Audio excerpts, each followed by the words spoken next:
Hey skiers, I'm Jeff from skiessentials.com. And I'm Bob. Happy Friday. Welcome back to our Top 5 Friday ski industry news videos. We brought some props today. That's because we got to ski powder today. On appropriate skis, which is always a treat. Totally. Yeah. No, this is a new Salomon QST-X, 116 underfoot. Never once did I felt like I had too much ski today. Yeah, I think that's fair. Didn't look like you had too much either. It looked appropriate. I agree. Yeah. And I feel like you could say the same for you on that skiing that Ben Shetler 120 over there. Yeah, this thing was awesome. Great ski, isn't it? Yeah, moved the bindings a little bit further back, and I Yep. felt right at home. Well, I don't know if you watched my video from Utah, but Chris Ben Shetler himself talked about he might move his mount point back. Yeah, I mean, it's like I really kind of maxed out the plate, and I'm still only at -2. From recommended? Yeah. Yeah, which is, I think, probably right around -5. Yeah, Which feels like a good spot for you on that ski. I had no complaints. Yep. This is also the Shift 2. So you can expect some content upcoming about both this new ski and the new binding. So far, so good. Yeah. I also skied the Shift 2 a lot on that trip with Atomic in Utah. I just wasn't technically allowed to say that because I don't believe the Shift 2 was launched yet. And now that I'm saying this, I'm pretty sure I'm allowed to, whatever. It's out of the bag. It's fine. Everyone knows. Yep. Anyways, yeah, so far so good Yeah. on both of these things. And then in other kind of Ski Essentials news, we continue to have more sales, more price drops on the website. So I know 2024 head skis just dropped off their MAP price, their minimum advertised price. So those, I believe, are right around 25% off, which is great. Yeah. If you were hemming and hawing about Core 93, Get it now. now's the time. And then we'd still have some leftover 2023 skis. We actually did a little project this week, kind of going through the nitty-gritty details of that inventory. And just for this weekend only, there's going to be 20% off, which is really bringing the prices of those 2023 and beyond. Like, I don't think there's many 2022 or anything like that, but Yeah. anything that's 2023 or older this weekend. So basically from now through the end of Monday will be 20% off, which is really dropping those prices significantly. Yeah, those are the types of prices that I'll alert Tell some friends. family and friends about and be Yeah. like, this is a good deal. There's like a Kesley ZX 108. Yeah. Like if you need a powder ski, it's a pretty good one. Yep. There's like another one. There was a Mindbender 108 Ti. Yeah, we had So some if you need, K2s like, down a there. ripping Yeah. big mountain ski. Yep. It's a great one. It's Yep. funny that those skis are the same width, but I perceive know. them so differently. So yeah, there are definitely some good deals out there. So if you're looking for an inexpensive pair of skis, or if you know somebody that is, point them towards our website. Yep. Anything else before we get into the news? I believe that's it. So we will start with our FIS ski racing updates. We actually had some action. They raced? Oh, yeah. Yeah. Yep. So we had a lot of cancellations previously, but the men were in Bulgaria. They did have a slalom race that was canceled, I believe, but the giant slalom went off. River Radamus picked up a 12th, Tommy Ford a 26th, George Steffi a 28th. No podium finishes there, but still some strong results. Yep. You know, finishing at three skiers finishing in the points is strong for the United States. And there was actually an article that Ski Magazine posted kind of looking at the upward trend of the U.S. men's team, which I'm really excited about. I'm excited about the years to come. Yeah, it's good to see this in like the tech events too, not just the speed, which is, Totally. seems like pretty strong there. Yeah. No, you're right. Yeah, it is cool to see in the tech. And then the women were in Andorra for GS and slalom. In the giant slalom, which was the first of those two races, AJ Hurt picked up a 3rd, so congratulations to AJ. She's having a fantastic season. Yep. That is her 3rd career podium and 2nd of this season. It's got to feel good. Totally. Yeah. Very promising young skier. And then Paula Moltzen picked up an 11th in that race. And then in the slalom, the second of those two races, Paula Moltzen was the one in 3rd place. So Yep. a couple podium finishes for the U.S. women. They are now in Switzerland for speed events. There was a downhill race that happened earlier today, far earlier today. Like yesterday, today? Kind of, yeah, probably, at least from our time. Jacqueline Wiles was 13th, and Lauren Makuga was 20th.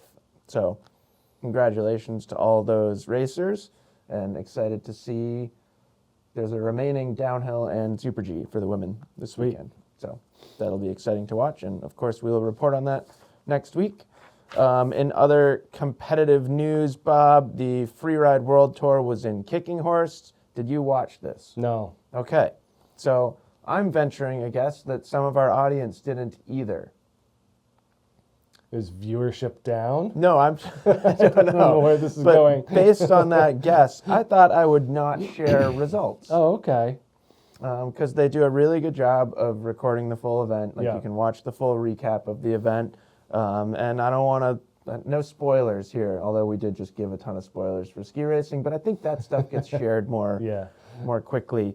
So this was the second stop of the year. There were some tough conditions, a little bit of a dust on crust situation, some skiers punching through the crust, some unplanned tomahawks because of that.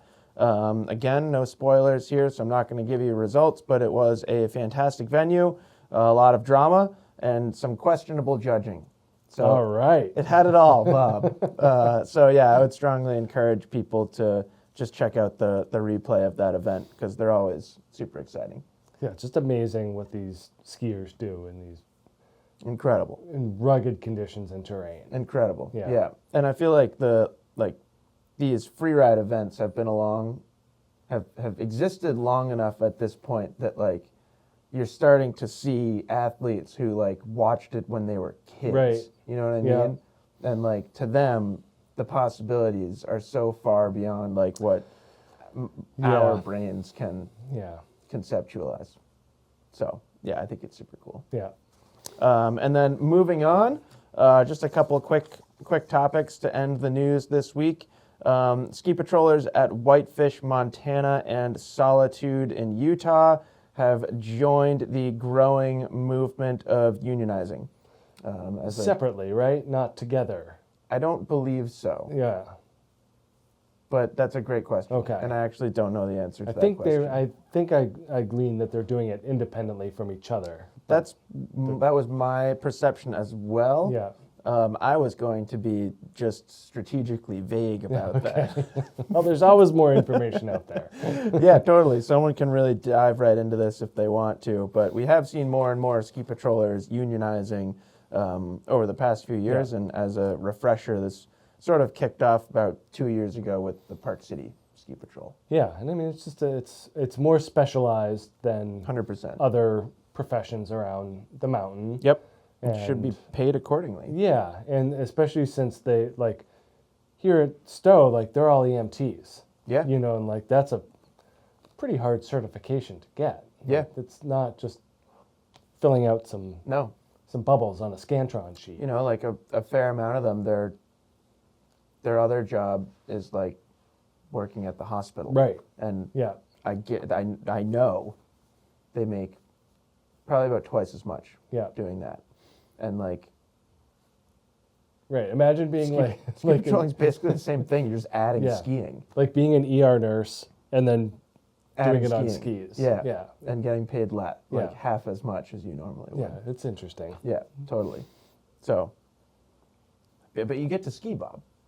But you get to live this glorious lifestyle of skiing. Yeah, but like That's worth $30 an hour, right? I guess, but it's not like this. It's not like the bulk of ski patrollers are out there just skiing. Like they're I'm kidding. definitely doing other things. No, I think that's an outdated argument Yeah. at this point. As someone who's worked in the ski industry for a long time now, Right. skiing, the ability to go skiing often does not equate to monetary compensation. Right. Oh well. It just doesn't. But anyways, I'm not complaining. So anyways, I thought that was interesting. Yeah. And then last topic of the week, I don't know if you follow this event, Bob. Last skier standing happened at Black Mountain in Rumford. I don't want to follow it because I don't want to have anything to do with it. Okay. But I am just enormously impressed with these athletes' resolve Yes, very impressive. and borderline psychosis. Probably. It got to be a little bit. Yeah. I said Rumford because that's the Mainer in me, but it's Rumford. I don't think anyone says Rumford. I say Rumford. Rumford. I don't say Rumford. I say Rumford. You pronounce the R and the D. I do. Rumford. Yeah. Okay. So, anyways, I spent a lot of time in Rumford, Maine. You ever heard of High School Hill, Bob? No. Wouldn't think you had. I did a lot of Nordic ski racing at Black Mountain growing up, and they have one of the worst climbs that I ever raced on. It's called High School Hill, and it's awful. Anyways, last skier standing is a really unique, basically skimo event where you are required to do 1 lap an hour for as long as you can. Yeah. It's crazy. And- so up and down Yep. in an hour. Yep. And then you have however long until the next Until that hour hour starts. is over, and then you Yeah. got to go back out. Then you got to do it again. Yep. Did you read the winner's laps? I did. It's crazy. I, So forgive Yeah. me if I'm mispronouncing your last name, but Justin Lagasse broke the previous record for last skier standing and did 76 laps. so 76 hours Yeah. of skiing Yeah. straight. Yeah. That's crazy. Yeah. And like the way that it works out, like even if you got to sleep a little bit, you can't sleep longer than like, I don't know. I don't know what his fastest lap was. If anybody was there or knows what his fastest lap was, I'd be curious in that information because that's what would do me in. Yeah. I The don't lack care. of sleep. Yeah. Yeah. I don't care if I have the physical strength and the endurance to do that. The lack of sleep would just, That's an like astonishing the number to me. psychosis that Like, you were referencing. Yeah, that's an astonishing number. Yeah. I am more than shocked. Yeah. It's crazy. And it's over 3 days, Yeah.